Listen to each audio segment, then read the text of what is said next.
Students, acid bases chapter आपका start हो चुका है। इसमें आपने पहले डेफिनेशन पढ़ी कि what was acids, then you have studied about types of acids, organic acids, inorganic acids. उसके बाद आपने फिजिकल प्रॉपर्टीज ऑफ एसिड्स के बारे में पढ़ा and then about the indicators.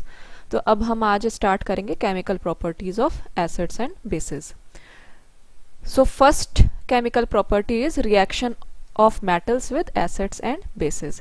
जब भी एसिड जो है मेटल के साथ रिएक्ट करता है तो वो बनाता है salt and it evolves hydrogen gas. Okay, so the general reaction goes like this: acid plus metal, it leads to the formation of salt and hydrogen gas is evolved. So it is clearly mentioned over here, the metal combines with the acid and forms a compound called salt and hydrogen gas is evolved. अब देखते हैं with acids metal कैसे react करते हैं। जैसे metal का example यहाँ पे जिंक लिया गया है, जो एसिड लिया गया है दैट इज सल्फ्यूरिक एसिड। दोनों का जब रिएक्शन होगा तो जिंक सल्फेट सॉल्ट बनेगा और हाइड्रोजन गैस इवॉल्व होगी। Another example is when again the same metal zinc reacts with hydrochloric acid, another acid, it leads to the formation of another salt that is zinc chloride and hydrogen gas is evolved. So these were the example how metals are reacting with acids. अब हम देखते हैं कि bases कैसे react करते हैं metals के साथ। Actually सारे bases जो है metals के साथ react नहीं करते हैं, कुछ रिएक्शंस होती हैं। उनमें से एक एग्जाम्पल हम यहाँ पे जिंक का ले रहे हैं, जो कि बेस यहाँ पे हमने लिया है सोडियम हाइड्रोक्साइड। तो सोडियम हाइड्रोक्साइड के साथ जब मेटल आपका जिंक रिएक्ट कर रहा है तो सॉल्ट का फॉर्मेशन होता है that is sodium zincate Na2ZnO2 and again hydrogen gas is evolved. So इस पूरे के पूरे केमिकल प्रॉपर्टी में जो पहली केमिकल प्रॉपर्टी है एसिड एंड बेसिस की, इसमें हमको ये चीज ध्यान रखनी है कि जब भी मेटल रिएक्ट कर रहा है चाहे एसिड के साथ चाहे बेस के साथ, जो गैस इवॉल्व हो रही है वो है हाइड्रोजन गैस। ठीक है, नेक्स्ट ये एक एक्टिविटी है which shows the reaction of metals with acid. अब ये एक्टिविटी जो है बहुत इंपॉर्टेंट एक्टिविटी है। इस साल भी 2020 में भी जो आपका बोर्ड का एग्जाम हुआ है उसमें ये एक्टिविटी आई है, जिसमें कि ये फिगर पूछी गई थी और इसके बारे में डिटेल पूछा गया था। ठीक है, तो अब देखते हैं कि इस एक्टिविटी में हो क्या रहा है। सबसे पहले फर्स्ट स्टेप इज कि एक ग्लास टेस्ट ट्यूब ली गई है जिसको कि clamp stand, this is not lamp, this is clamp. Okay, just correct it over here, CLAMP, clamp stand.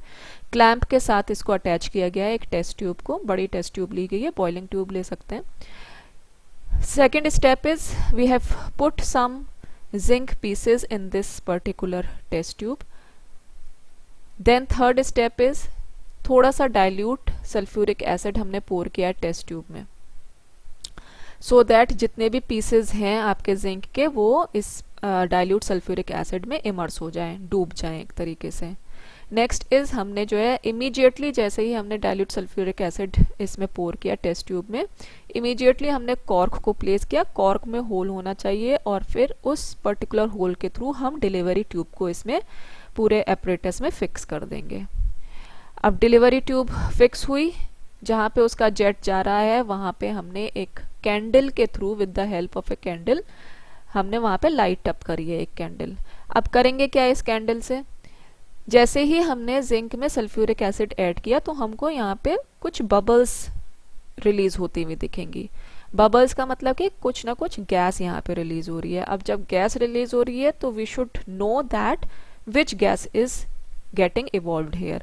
तो उसको टेस्ट करने का, जैसा कि हमने आपको पहले ही बताया कि मेटल्स जब भी एसिड के साथ रिएक्ट कर रहे हैं, मेटल यहाँ पे क्या था जिंक, और आप एसिड डाइल्यूट सल्फ्यूरिक एसिड यहाँ पे डाल रहे हो तो दोनों के बीच रिएक्शन होगा, सॉल्ट बनेगा और गैस इवॉल्व होगी। गैस कौन सी इवॉल्व हो रही है, हाइड्रोजन गैस। तो अब हमें ये चेक करना है कि ये जो गैस के बबल्स हैं ये सच में हाइड्रोजन के हैं या नहीं है। तो उसके लिए क्या करेंगे, जैसे ही ये गैस डिलीवरी ट्यूब से होती हुई निकलेगी, जेट फाइन जेट के पास जब आप अपना कैंडल को यहाँ पे बर्न करेंगे तो एक इग्निशन सा होगा, एक एकदम से आपको लाइट सी नजर आएगी और पॉप की साउंड नजर सुनाई देगी। तो जब भी आपका जो है पॉप साउंड इमिट आउट होती है तो that particular gas is hydrogen gas. ये हम चैप्टर नंबर 1 में पढ़ चुके हैं। So this whole activity proves that whenever the metal reacts with sulphuric acid it leads to the formation of the hydrogen gas. And how can we check it? We will check it by burning a candle near the evolution of the gas, and then we hear a pop sound. So whenever a pop sound is heard, it shows the evolution of the hydrogen gas. So whole of the reaction which takes place during this activity is this. Zinc के हमने छोटे छोटे pieces लिए थे, it was in the solid state. फिर हमने sulphuric acid, it was aqueous. दोनों के बीच में रिएक्शन हुआ, जिंक सल्फेट सॉल्ट बना और हाइड्रोजन गैस रिलीज हुई. Fine. So this is an important activity which you should understand. Next आपकी केमिकल प्रॉपर्टी आती है reaction of acids and bases with metal carbonates and metal bicarbonates. Okay. So general reaction इसकी ये है कि metal carbonate या metal hydrogen carbonate या bicarbonate जब भी एसिड के साथ रिएक्ट करेगा, again there will be the formation of the salt, but here the gas which will evolve will be carbon dioxide and water will be formed. Okay. तो यहाँ पे जो डिफरेंस है वो है कार्बन डाइऑक्साइड रिलीज हो रही है गैस में. So let us take the examples. Sodium carbonate लिया है हमने, Na2CO3. ये सोडियम बाइकार्बोनेट है, NaHCO3. तो HCO3 जो आयन है वो बाइकार्बोनेट आयन होता है, और कार्बोनेट का जो आपका आयन होता है दैट इज CO3, उसका सिंबल CO3 है. ठीक है. So sodium carbonate when reacts with hydrochloric acid, again it is an example of acid, it leads to the formation of salt that is sodium chloride. Water का liberation हो रहा है आप देख रहे हैं, and carbon dioxide gas is evolved. Okay. Now when metal hydrogen carbonate, the example is sodium hydrogen carbonate or sodium bicarbonate, it is reacting with hydrochloric acid, again there is the formation of the salt, water is formed and carbon dioxide is released. Okay. अब देखिए, अगर आपको याद होगा तो first chapter में हमने carbon dioxide के भी टेस्ट कैसे किया जाता है वो पढ़ा था. So same things are repeating. तो now how we are going to test whether the gas which is evolve is carbon dioxide और नॉट. हम क्या करेंगे, कार्बन डाइऑक्साइड को पास करेंगे लाइम वाटर के थ्रू. जैसे ही हम लाइम वाटर के थ्रू कार्बन डाइऑक्साइड को पास ऑन करेंगे, लाइम वाटर टर्न करेगा मिल्की. वो मिल्क के जैसी उसकी अपीयरेंस हो जाएगी, मिल्की अपीयरेंस हो जाएगी लाइम वाटर की, जो कि पहले क्लियर था. Okay. So this is the test of carbon dioxide. यहाँ पे गिवन है लाइम वाटर कैल्शियम हाइड्रोक्साइड में जब कार्बन डाइऑक्साइड पास हुई तो white precipitate which is insoluble in water, it forms calcium carbonate का. जब इसी कैल्शियम कार्बोनेट में हम एक्सेस ऑफ कार्बन डाइऑक्साइड और पास करेंगे तो कैल्शियम बाइकार्बोनेट का फॉर्मेशन होगा, that will be soluble in water. Fine. अब ये पूरी जो हमने मेटल कार्बोनेट की एक्टिविटी पढ़ी, प्रॉपर्टी पढ़ी, इसको हम एक एक्टिविटी के थ्रू फिर से समझने की कोशिश करेंगे. Again a test tube is taken जिसमें कि 0.5 ग्राम ऑफ सोडियम कार्बोनेट लिया गया है. इस बार क्या लिया है, sodium carbonate 0.5 gram. Now close the test tube a with 2 hold rubber stopper.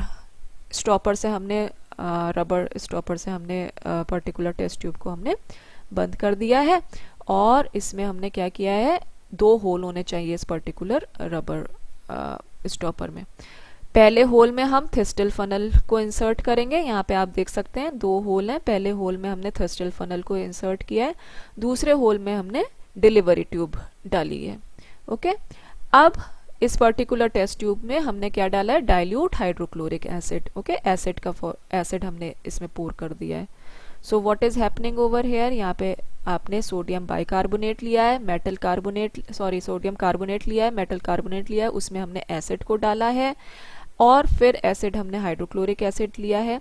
अब हम क्या रियलाइज कर रहे हैं कि डिलीवरी ट्यूब से कुछ यहाँ पे बबल्स आनी शुरू होती है, और वो डिलीवरी ट्यूब के थ्रू हम उसको कहाँ पे कलेक्ट कर रहे हैं, एक दूसरी टेस्ट ट्यूब में कलेक्ट कर रहे हैं जिसमें कि हमने कैल्शियम हाइड्रोक्साइड का सॉल्यूशन लिया. Calcium hydroxide is lime water. Okay. So what is happening over here, again I will just summarize. Test tube ली, उसमें सोडियम कार्बोनेट लिया, उसमें आपने डाइल्यूट HCl डाला, आपने कनेक्ट किया पूरे के पूरे एपरेटस को. डिलीवरी ट्यूब को हमने फिर कैल्शियम हाइड्रोक्साइड के सॉल्यूशन की टेस्ट ट्यूब में हमने उसको इंसर्ट किया है, सो दैट जो भी यहाँ से गैस इवॉल्व हुए वो कलेक्ट होकर के हमारे कैल्शियम हाइड्रोक्साइड के सॉल्यूशन के ऊपर पास हो. जैसे ही वो कैल्शियम हाइड्रोक्साइड और लाइम वाटर के सॉल्यूशन के ऊपर पास होगी ये particular gas, this particular solution will start turning milky. Okay, जैसे ही लाइम वाटर मिल्की टर्न होने लग जाता है, it means that the gas which is evolve during this course of reaction is carbon dioxide. Fine. So students, we are going to stop over here and we'll continue tomorrow with another activity. All these two activities are very important, और दोनों में आपको बस एक चीज़ याद रखनी है कि पहले वाली रिएक्शन में हाइड्रोजन गैस इवॉल्व हो रही है, दूसरी रिएक्शन में आपका कार्बन डाइऑक्साइड इवॉल्व हो रही है। दोनों के क्या टेस्ट हैं और क्या एक्सपेरिमेंटल सेटअप है, ये चीज़ हमको ध्यान रखनी है। Okay, so thank you very much.